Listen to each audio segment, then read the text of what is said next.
Hello friends, मैं देवेंद्र कुमार आप सभी का स्वागत करता हूं अपने YouTube चैनल डीएम क्लासेस पर।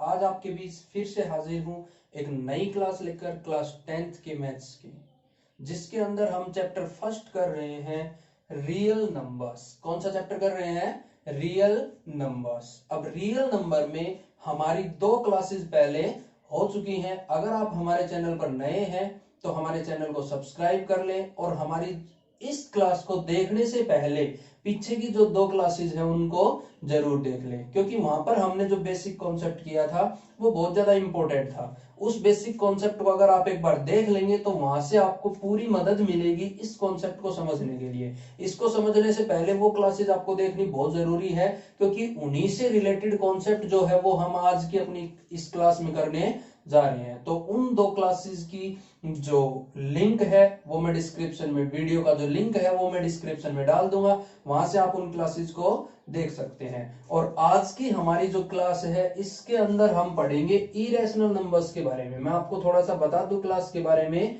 तो किसके बारे में पढ़ेंगे? इरेशनल नंबर्स, जो कि हम 9th क्लास में टॉपिक पढ़ चुके हैं। इरेशनल नंबर्स जो है वो हमने कहां पढ़े हैं? 9th क्लास में। तो जिनको नंबर्स के बारे में इतना ज्यादा नहीं पता हो, इरेशनल नंबर्स क्या होते हैं, वो इस चीज को माइंड से स्किप कर चुके हो कि नंबर्स क्या होते हैं, इरेशनल नंबर्स क्या होते हैं, तो उनके लिए हमने 9th क्लास की एक वीडियो जो है वो यूट्यूब पे डाली है। उसका भी लिंक जो है मैं आपको डिस्क्रिप्शन में दे दूंगा, वहां से आप क्लासिफिकेशन ऑफ नंबर्स की जो हमारी क्लास है उसको देख सकते हैं। क्लासिफिकेशन ऑफ नंबर्स में हमने डिटेल्ड पूरा का पूरा जो नंबर सिस्टम है उसको कैसे क्लासिफाई किया जाएगा, रियल नंबर्स क्या होते हैं, रैशनल नंबर क्या होते हैं, इरेशनल नंबर क्या होते हैं, नेचुरल नंबर्स क्या होते हैं, होल नंबर्स क्या होते हैं, हमने सभी नंबर्स के बारे में वहां पे डिस्कस किया है। तो उस क्लास से आप लोग इरेशनल नंबर्स के बारे में भी और बाकी नंबर्स जो है उनके बारे में भी सीख सकते हैं, जो आपके लिए बहुत ज्यादा बेनिफिशियल होगी। तो उस क्लास का लिंक जो है वो भी मैं डिस्क्रिप्शन में डाल दूंगा, तो वहां से आप नंबर क्लासिफिकेशन ऑफ नंबर्स जो है उसको देख सकते हैं। तो चलिए शुरू करते हैं हम आज की अपनी क्लास, जिसके अंदर हम लोग पढ़ेंगे real numbers chapter first, class 10th का। तो इस क्लास की जो शुरुआत है वो हम करते हैं एक थ्योरम से, जो कि एनसीईआरटी की बुक में आपको गिवन मिलेगी एज थ्योरम नंबर 1.3। कौन सी थ्योरम है? 1.3, जिसमें क्या बोल रहा है कि लेट पी बी ए प्राइम नंबर, कि पी कोई प्राइम नंबर है। पी क्या है? कोई prime number if P divides A square.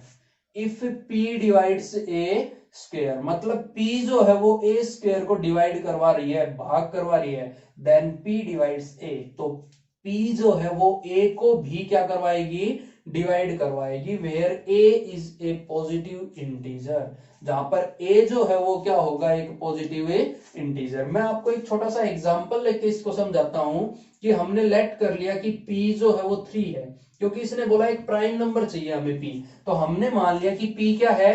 3। अब कोई ऐसा स्क्वायर ले जिसको 3 क्या करवा रहा हो? डिवाइड। जैसे मैं लेट कर लू 81, लेट कर ले कि ए स्क्वायर जो है वो कितना है? 81। तो यहां से ए की जो वैल्यू है वो कितनी आ जाएगी? 9, where a is a positive integer. तो हमने ए को क्या मान लिया? Positive integer. और जरूरी नहीं है हम पॉजिटिव इंटीजर 9 ही लें, हम कोई भी नंबर ले सकते हैं, बट ये चीज ध्यान रखनी है कि ए स्क्वायर जो है वो पी से डिविजिबल हो। ये बात हमें ध्यान रखनी है, क्योंकि कंडीशन यही बोल रही है कि P डिवाइड्स A। कंडीशन क्या बोल रही है? कि P डिवाइड्स A। तो ये चीज अपने को ध्यान रखनी है। तो हमने A स्क्वायर मान लिया 81, 3 से डिविजिबल है, तो A कितना आ गया? 9। अब उसने कंडीशन बोली थी कि if P divides A square, हमने देखा कि P जो है वो A स्क्वायर को डिवाइड करवा रहा है, क्योंकि 81 को जैसे ही मैं 3 से डिवाइड करूंगा तो 3 2 6 और 2 ये आ गया 7, 27। कितना आ गया? 27। ये 2 आएगा 21, तो 3 7 21, तो अपने पास कितना आ चुका है? 27। डिविजिबल है, P डिवाइड्स A स्क्वायर। तो अब हम A का रूट निकालें, A स्क्वायर से A की वैल्यू निकाली 9 आई, तो इसने बोला कि P डिवाइड्स A, तो ये 9, p कितना है 3, हम इसको डिवाइड करवाएं तो कितना आ रहा है 3, और वो सही है कि p जो है वो a को भी क्या करवा रहा है divide, where a is a positive integer. ध्यान रखने की बात ये थी कि a जो है वो पॉजिटिव इंटीजर होना चाहिए और p नंबर जो है वो क्या होना चाहिए एक प्राइम नंबर, क्या होना चाहिए प्राइम है। अब हम लोग अपनी एक्सरसाइज 1.3 शुरू करते हैं, जिसका पहला क्वेश्चन जो है वो क्या बोल रहा है कि prove that root 5 is irrational. Prove that root 5 is irrational. तो हमें क्या प्रूव करना है कि रूट 5 जो है वो क्या है एक इरेशनल नंबर है। तो इसको प्रूव करने के लिए हमें मेथड ऑफ कॉन्ट्राडिक्शन का यूज करना पड़ेगा। किसका यूज करना पड़ेगा, मेथड ऑफ ए कॉन्ट्राडिक्शन। तो हम लोग सबसे पहले क्या कर लेंगे कि लेट कर लेंगे root 5 is a rational number. Root 5 is a rational number, कि रूट 5 जो है वो क्या है एक रैशनल नंबर है। रूट 5 क्या है एक रैशनल नंबर, और रूट 5 एक रैशनल नंबर है तो we can return root 5 as, हम रूट 5 को क्या लिख सकते हैं, जैसे कि मैं बोल दूं कि मैं इसको लिख दूं p अपॉन आर, क्या लिख ले root 5 is in the form of p upon r, where r does not equals to 0 and p और r जो है वो क्या है इंटीजर्स, r इंटीजर्स। ये दोनों के दोनों नंबर क्या है इंटीजर्स है, p और क्या p और r जो है वो क्या है इंटीजर्स हैं। तो ये हमने लेट कर लिया कि रूट 5 जो है वो क्या है एक रैशनल नंबर, रूट 5 क्या है एक रैशनल नंबर, और जो भी रैशनल नंबर होता है उसको हम p अपॉन क्या की फॉर्म में लिख सकते हैं। किसकी फॉर्म में लिख सकते हैं, p अपॉन क्या। तो हमने यहाँ p अपॉन r की फॉर्म में लिखा है, कोई दिक्कत नहीं है। अगर आप इसको p अपॉन क्या की फॉर्म में लिखना चाहते हैं तो p अपॉन क्या की फॉर्म में लिख सकते हैं, उसमें भी कोई दिक्कत नहीं है। तो यहां से क्या आ गया कि r does not equals to 0 and p are integers. और अगर आपको कंफ्यूजन लग रहा है कि जी हम तो r नहीं करेंगे तो आप यहाँ क्या लिख लीजिए, कोई दिक्कत नहीं है। p अपॉन क्या आ जाएगा, क्या आ जाएगा p अपॉन क्या। तो चलो हम क्या की फॉर्म में लिख देते हैं, तो यहां से आ जाएगा क्या does not equals to 0 and p क्या आर इंटीजर्स, और p और क्या जो है वो क्या है इंटीजर्स हैं। तो अब यहां से हमें करना क्या है कि p और क्या है, तो हम ये मान ले कि p और क्या में अगर कोई कॉमन फैक्टर है तो हम इस p और क्या को कॉमन फैक्टर से कट कर दें, तो अपने पास p अपॉन क्या जो है ऑन सिंप्लीफिकेशन जब हम p और क्या का कॉमन फैक्टर इसमें से हटा दें तो p अपॉन क्या किसके बराबर आ जाएगा a upon b, after removing common factor from p upon क्या। जैसे सपोज कर ले कि p अपॉन क्या था हमारे पास 6 अपॉन 9, तो हमने देखा कि इन दोनों का कॉमन फैक्टर क्या है 3 है। मैं 3 से कट कर दूं तो ये तो आ जाएगा 2 और ये कितना आ जाएगा 3, तो कितना आ गया 2/3, और इसी 2/3 फॉर्म को हमने क्या लिखा है a अपॉन b। यहां पर ये एक एग्जांपल लेके मैं आपको समझाना चाह रहा था कि p अपॉन क्या में अगर कोई कॉमन फैक्टर होगा तो उसको हम सिंप्लीफाई करें तो p अपॉन क्या किसके बराबर आ जाएगा a अपॉन b के बराबर on simplification of common factor. तो हमने यहां तक का काम जो है वो कर लिया। तो हम अब क्या लिख सकते हैं कि root 5 is equals to a upon b, कि रूट 5 जो है वो किसके बराबर है a upon b, where a and b have no common factor, कि a और b के अंदर कोई भी कॉमन फैक्टर नहीं है, क्योंकि जो कॉमन फैक्टर था उसको कट करने के बाद ही हमारे पास क्या वैल्यू आई है a अपॉन b। तो अब हम लोग क्या कर ले इस b को इधर मल्टीप्लाई कर दे तो क्या आ जाएगा root 5b is equals to a। जैसे ही हम यहां लगाते स्क्वेयरिंग बोथ साइड तो यहां से क्या आ जाएगा 5b square is equals to a square. क्या आ गया 5b square is equals to a square, यही आया। तो यहां से हमें एक चीज दिखाई दे रही है कि 5b square is equals to a square आ गया।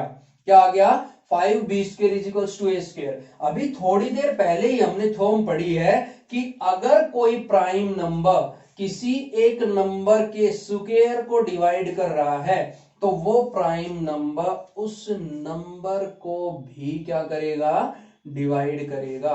अभी थोड़ी देर पहले ही हमने ये थ्योरम पढ़ी थी और यहां हमें दिखाई दे रहा है कि a square is a multiple of 5b square, it means a square is multiple of 5, a square is multiple of 5, A square is divisible by 5, divisible by, ऐसा लिख सकते हैं हम, क्योंकि ए और बी क्या है, इंटीजर्स हैं। ए और बी क्या है, इंटीजर्स। तो ये 5 का मल्टीपल ही तो हुआ। ए स्क्वायर क्या है, 5 का मल्टीपल। जब 5 का मल्टीपल है तो ए स्क्वायर जो हो वो 5 से क्या होगा, डिविजिबल। जैसे सपोज करो ए स्क्वायर 5 का मल्टीपल है, इसको जैसे मैं ये मान लूं, तो क्या हम इसको 5 से डिवाइड नहीं कर सकते, कर सकते हैं बिल्कुल। तो ये क्या हो गया, 5 का मल्टीपल। यही बात यहाँ क्वेश्चन में बोल रहा है कि 5b square is equal to a square. इसका मतलब क्या है, a square is a multiple of 5, और जब ए स्क्वायर 5 का मल्टीपल है तो वो 5 से क्या होगा, डिविजिबल। क्या होगा, 5 से डिविजिबल। या फिर यहीं पे जब 5b स्क्वायर लिखा था, हम डायरेक्ट ये लिख सकते थे कि ए स्क्वायर हैज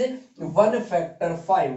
तब ए स्क्वायर 5 से डिविजिबल है, तो हमने अभी जो थ्योरम पढ़ी थी उस थ्योरम का यूज करें तो क्या आ जाएगा, a is also divisible, also divisible by 5।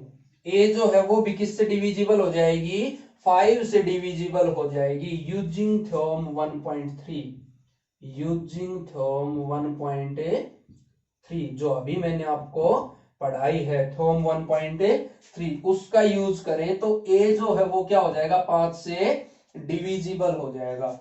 अब इससे नेक्स्ट चीज हमने ये देखा कि 5b स्क्वायर किसके बराबर आया, ए स्क्वायर के बराबर, और मैंने देखा कि a is also divisible by 5, तो मैं क्या लिख सकता हूं, a इज इक्वल टू 5 है। a जो है वो क्या है, 5 का मल्टीपल, तो मैंने क्या लिख दिया, a is equal to 5m। अब मैं स्क्वेयरिंग बोथ साइड कर लूं तो यहां से a स्क्वायर कितना आ जाएगा, 5 का स्क्वायर 25m स्क्वायर, क्या आ जाएगा, 25m स्क्वायर। इसको अगर हम इक्वेशन फर्स्ट बोल लें तो अब मैं आगे यहां करवाने जा रहा हूं आपको, मैंने ए स्क्वायर की वैल्यू फर्स्ट इक्वेशन में पुट करनी है। तो जैसे ए स्क्वायर की वैल्यू हम इक्वेशन नंबर 1 में पुट करेंगे तो यहां से आएगा 5b square is equals to, a square की वैल्यू है 25m स्क्वायर, कितनी है, 25m स्क्वायर। तो 5 से 5 जैसे ही कट करेंगे तो b स्क्वायर कितना आ गया, 5m स्क्वायर। तो यहां से दिखाई दे रहा है कि b square is divisible by 5, क्या आ जाएगा, b square is divisible by 5। तो इसका मतलब b is also divisible by 5। तो 5b जो है वो भी क्या होगा, 5 से डिविजिबल। सिमिलरली यूजिंग थ्योरम 1.3, तो b भी 5 से डिवाइड हो रहा है और a भी क्या हो रहा है, 5 से डिवाइड। तो क्या बोल देंगे, therefore a and b have common factor, have common factor. A और बी के अंदर क्या है, कॉमन फैक्टर है, और जो क्या है, पॉसिबल नहीं है, क्योंकि हमने तो शुरुआत में बोला था a and b have no common factor. हमने क्या बोला था कि ए और बी में कोई भी कॉमन फैक्टर नहीं है, बट यहां तो हमने देखा कि ए और बी में कॉमन फैक्टर आ रहा है, तो क्या हो गया, कॉन्ट्राडिक्शन अराइजेस हो गया। तो क्या लिख देंगे, therefore contradiction arises, contradiction arises. और जब कॉन्ट्राडिक्शन अराइज हो रहा है तो इसका मतलब हमारी अजम्पशन जो थी वो क्या है, गलत थी। हमारी जो अजम्पशन है वो क्या है, गलत। और हमने क्या एज्यूम किया था कि √5 एक रैशनल नंबर है, तो यहां ये अजम्पशन रॉन्ग है। रॉन्ग है तो क्या लिख देंगे, hence √5 is irrational, √5 is irrational. तो ये था ओवरऑल मेथड इस क्वेश्चन को करने के लिए। एक बार मैं फिर से आपको रिपीट करके बता देता हूं, क्या बोला कि हमें प्रूव करना था कि √5 क्या है, एक इरेशनल नंबर। तो हम सबसे पहले क्या करेंगे कि हम एज्यूम कर लेंगे, लेट कर लेंगे कि √5 क्या है, एक रैशनल नंबर है। √5 क्या है, एक रैशनल नंबर। तो उस रैशनल नंबर को हम p अपॉन क्यू की फॉर्म में लिख सकते हैं, where q does not equals to 0 and p q are integers. और p और क्यू क्या है, वहां पे इंटीजर्स हैं। अब p और क्यू में हो सकता है कि कोई कॉमन फैक्टर हो, तो उसको जब हम सिंप्लीफाई करेंगे तो वो क्या आ जाएगा, a upon b, where a and b have no common factors. जहां पे a और b में कोई भी कॉमन फैक्टर नहीं है। अब उससे नेक्स्ट चीज, √5 जो है वो किसके बराबर आ गया, a अपॉन b। जैसे ही मैं यहां स्क्वेयरिंग बोथ साइड कर लूं तो क्या हो जाएगा 5b square is equals to a square. इसका मतलब a स्क्वेयर जो है वो 5 से डिविजिबल है। a square is divisible by 5, या फिर हम लिख सकते हैं 5 डिवाइड्स a स्क्वेयर। 5 किसको डिवाइड करेगा? a स्क्वेयर को डिवाइड करेगा। हम इसकी जगह ये भी लिख सकते थे कि 5 डिवाइड्स a स्क्वेयर। तो ये कोई घबराने की बात नहीं है कि ये ए स्क्वायर इज डिविजिबल बाय 5, मतलब वही है। इसका मतलब यही है कि 5 डिवाइड से ए स्क्वायर। तो जब ए स्क्वायर को 5 डिवाइड कर रहा है तो ए को भी डिवाइड करेगा। थ्योरम 1.3 अभी हमने थोड़ी देर पहले पढ़ी ही है जस्ट, तो वो भी आ जाएगा। तो क्या आ जाएगा कि a is also divisible by 5।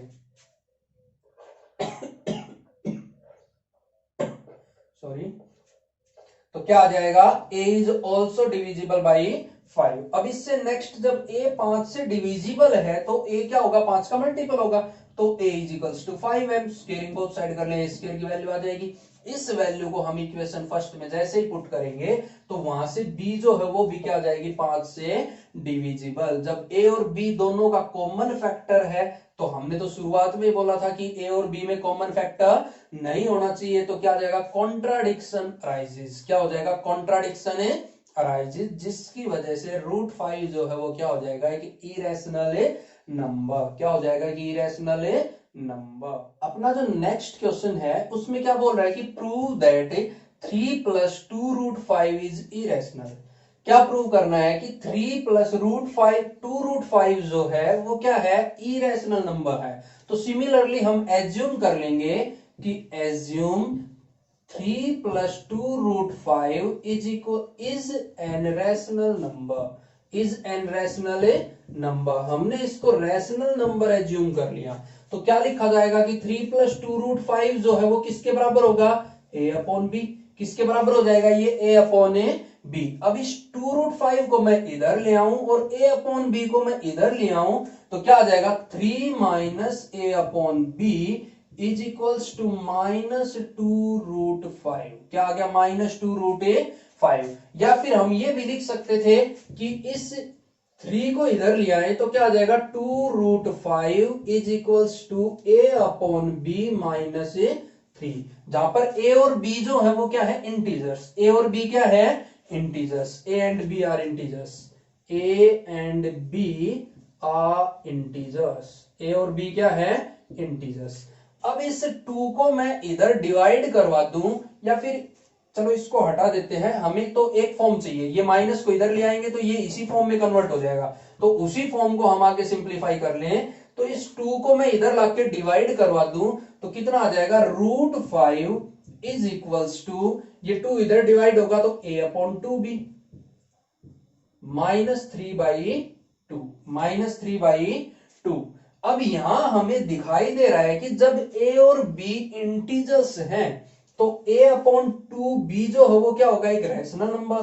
3/2 जो है वो भी क्या होगा? एक रैशनल नंबर। और रैशनल नंबर में से जब हम रैशनल नंबर को सब्ट्रैक्ट करवाते हैं तो हमारे पास एक रैशनल नंबर ही आता है। क्या आता है? एक रैशनल नंबर। तो इसका मतलब यहां से क्या आ गया कि √5 is equals to an rational number.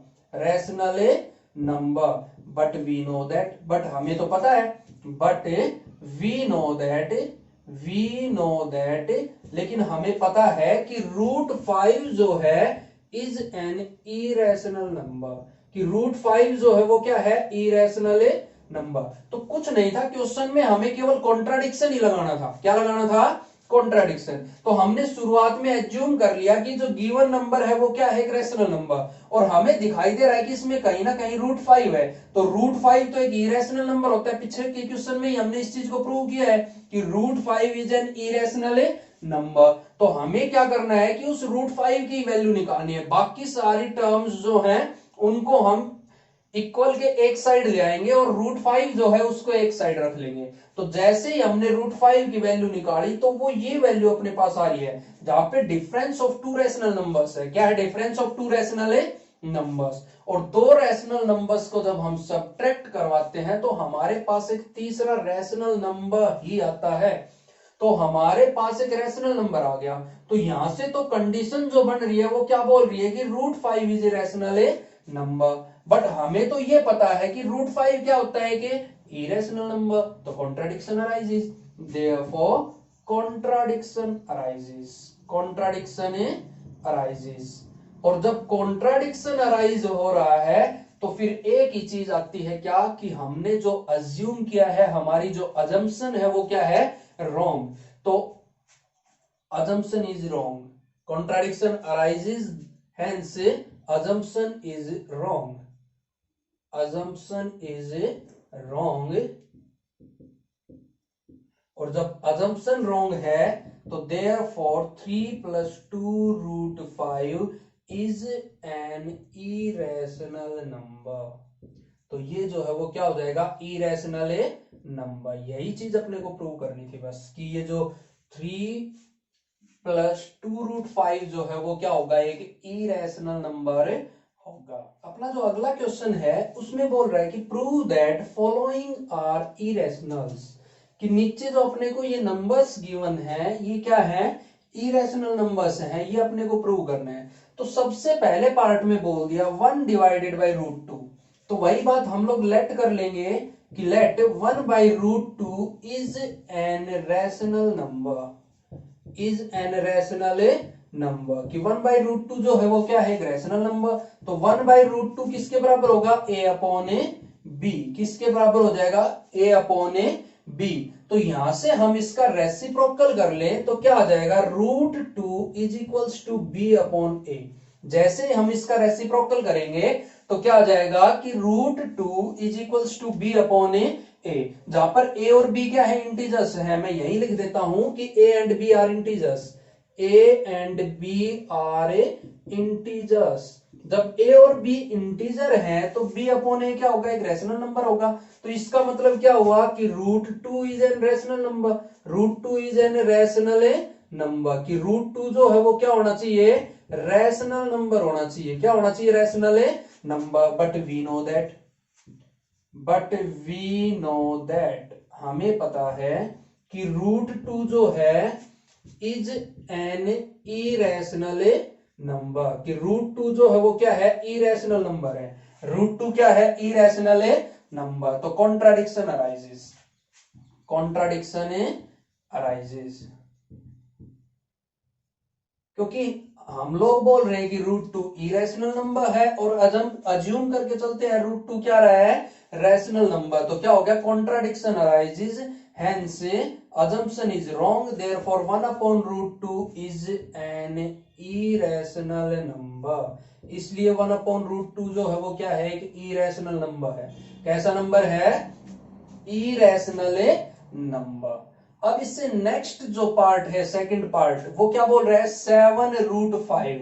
क्या बोल रहा है, 7√5। इस पार्ट को सिमिलरली इसी तरह से हमें करना है। 7√5 को a/b मानेंगे, वो 7 इधर आ जाएगा, √5 को ये रैशनल बताएंगे, तो क्या हो जाएगा कि कॉन्ट्राडिक्शन अराइज हो जाएगा। तो ये जो सेकंड पार्ट जो है वो आप अपने आप करेंगे। अगर इस क्वेश्चन, इस पार्ट में आपको अगर कुछ दिक्कत आती है तो आप मुझे कमेंट करके बता देंगे, इसका भी सॉल्यूशन आपको प्रोवाइड करवा देंगे। अब हम लोग डिस्कस करते हैं थर्ड पार्ट। थर्ड पार्ट में क्या बोल रहा है कि 6 + √2। तो हम लोग फिर से लेट करेंगे कि 6 + √2 is an rational number, is an rational number. जैसे ही लेट किया रैशनल नंबर, तो यहां से क्या आएगा कि 6 + √2 = a/b, where a and b are integers, जहां पे a और b क्या है, इंटीजर्स है। तो यहां से मैं इस 6 को इधर ले जाके सब्ट्रैक्ट करवा दूं तो क्या आ गया, √2 = a/b - 6। और a और b जब इंटीजर्स है तो ये एक रैशनल नंबर होगा, और रैशनल में से 6 भी एक रैशनल नंबर है। तो रैशनल में से जब रैशनल नंबर को सब्ट्रैक्ट करवाते हैं तो क्या आता है, एक रैशनल नंबर। तो क्या आ गया, √2 is an rational number which is not true. ये ट्रू नहीं है, क्यों, क्योंकि √2 इज एन इरेशनल नंबर, क्योंकि √2 जो है वो क्या होता है, एक इरेशनल नंबर होता है। ये चीज हम पहले पढ़ चुके हैं कि √2 जो है वो क्या होता है, एक इरेशनल नंबर। तो क्या लिख देंगे, therefore contradiction arises, contradiction arises, इसलिए कॉन्ट्राडिक्शन अराइज हो गया। Hence 6 plus root 2 is an irrational number, is an irrational number. बस इतना सा ये क्वेश्चन था। तो इस तरह से हम अपने इन क्वेश्चंस को करते। आज की अपनी इस क्लास में हम लोग इतना ही करते हैं। अगर आपको ये कंटेंट पसंद आया हो, कॉन्सेप्ट पसंद आया हो, वीडियो आपको अच्छे से समझ में आई हो, क्वेश्चंस आपको समझ आए हो, आज की अपनी क्लास में हम लोग इतना ही करते हैं। अगर आपको ये क्वेश्चन समझ में आए हो, कंटेंट अच्छा लगा हो, तो भाई इस वीडियो को ज्यादा से ज्यादा लाइक कर दें, शेयर करें। और अगर आप हमारे चैनल पर नए हैं तो चैनल को सब्सक्राइब कर लें। और अगर आप पहले से ही हमारे साथ जुड़े हुए हैं तो नीचे जो बेल आइकन दिया हुआ है उसको प्रेस कर दें, ताकि आपको हमारी नई अपडेट्स के बारे में सबसे पहले पता लगे। आप कोई भी अपडेट जो हो उसको मिस ना करें। Thank you. जय हिंद।